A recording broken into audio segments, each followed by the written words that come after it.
Ce titre de séjour, ça nous a permis de déjà mon mari a signé un contrat, un CDI, qui lui permet de travailler et de cotiser sans risque. Parce que c'est vrai, avant, il travaille comme ça, mais sans assurance, il y a toujours le risque. Mais maintenant il est soulagé parce qu'il travaille, dans les règles, il cotise pour l'URSSAF, les impôts et tout.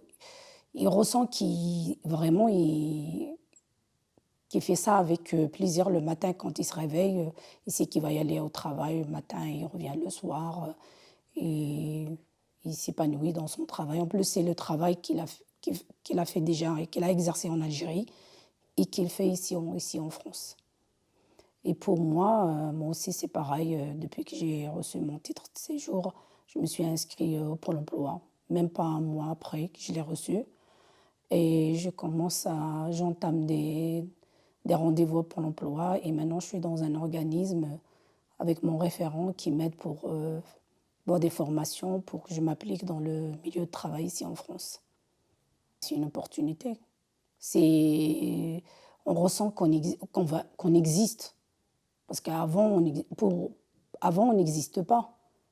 Quand on n'avait pas le titre de séjour, c'est comme si on n'existe pas en France. On n'est rien, mais maintenant, quand c'est inscrit au Pôle emploi, quand c'est inscrit dans ces organismes, on existe dans ce pays. Et on voulait qu'on travaille, les deux, moi et mon mari. C'était notre but quand on est arrivé ici en France, c'était pour qu'on travaille et subvenir aux besoins de nos enfants, pour qu'ils réussissent dans leurs études. C'était le but, quand on est venu ici en France, c'était leurs études, surtout leur éducation, c'était très important pour nous. Surtout la grande, vraiment, c'est une fille très excellente à l'école. Elle travaille, elle a fait son parcours depuis qu'elle est arrivée ici en France.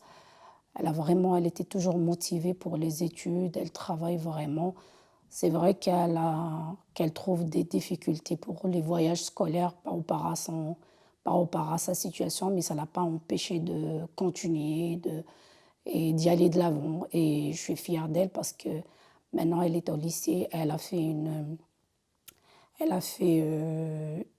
un bac, c'est un bac espagnol et français. Et elle voulait continuer dans le Sciences Po et faire juge ou avocate. Et j'aimerais bien être là et voir sa réussite. De toute façon, pour moi, c'était le fruit de ma bataille depuis que je suis là en France. Malgré, on a galéré moi, mais mon mari, mais à chaque fois qu'on rentre à la maison et à chaque fois qu'on voit leurs